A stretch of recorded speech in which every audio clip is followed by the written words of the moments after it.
Assalamualaikum warahmatullahi wabarakatuh. Perkenalkan, nama saya Rusdanillah Amani. Saya merupakan CPNS dari Badan Penyelenggara Jaminan Produk Halal dan menjabat sebagai analis hukum ahli pertama. Saya akan menjelaskan tentang pembelajaran yang telah saya lewati bersama teman-teman CPNS pada pelatihan dasar agenda 1. Setelah mengikuti pembelajaran pada sesi latsar kali ini, saya merasa banyak hal yang membuka wawasan dan cara pandang saya sebagai calon PNS. Materi yang saya pelajari yakni yang pertama, wawasan kebangsaan dan nilai-nilai bela negara, analis isu-isu kontemporer, dan kesiapsiagaan bela negara.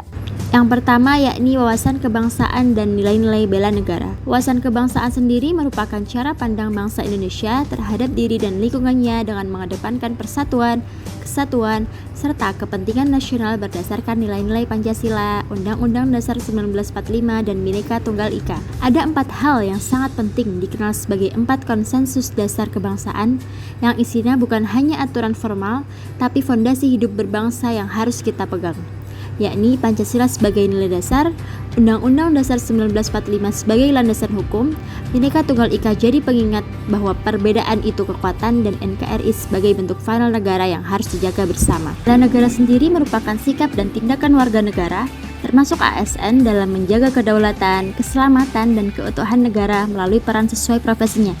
Dengan 4 nilai-nilai dasar tentunya yakni cinta tanah air, sadar berbangsa dan bernegara, setia kepada Pancasila sebagai ideologi bangsa, rela berkorban untuk bangsa dan negara, serta kemampuan awal bela negara. Lanjut ke bagian analis isu-isu kontemporer.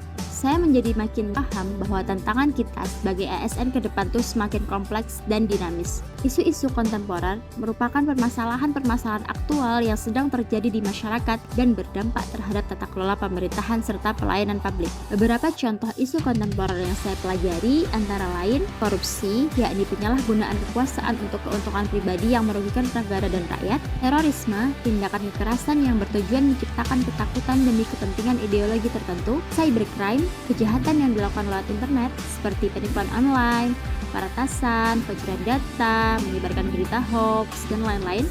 Ketimpangan sosial, perbedaan akses dan kesempatan dalam ekonomi, pendidikan, dan layanan publik yang bikin jurang kaya miskin semakin lebar.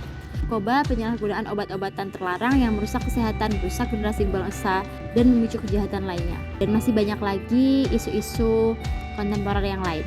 Kemudian yang terakhir yakni kesiapsiagaan bela negara. Di sesi ini saya belajar bahwa bela negara tidak harus dilakukan dengan kekuatan fisik. Sebagai ASN, bekerja dan integritas profesional dan penuh tanggung jawab juga merupakan bentuk bela negara. Yang terpenting, kita punya komitmen dan kesadaran untuk memberi yang terbaik demi bangsa dan negara. Sekian yang dapat saya sampaikan. Terima kasih. Wassalamualaikum warahmatullahi wabarakatuh.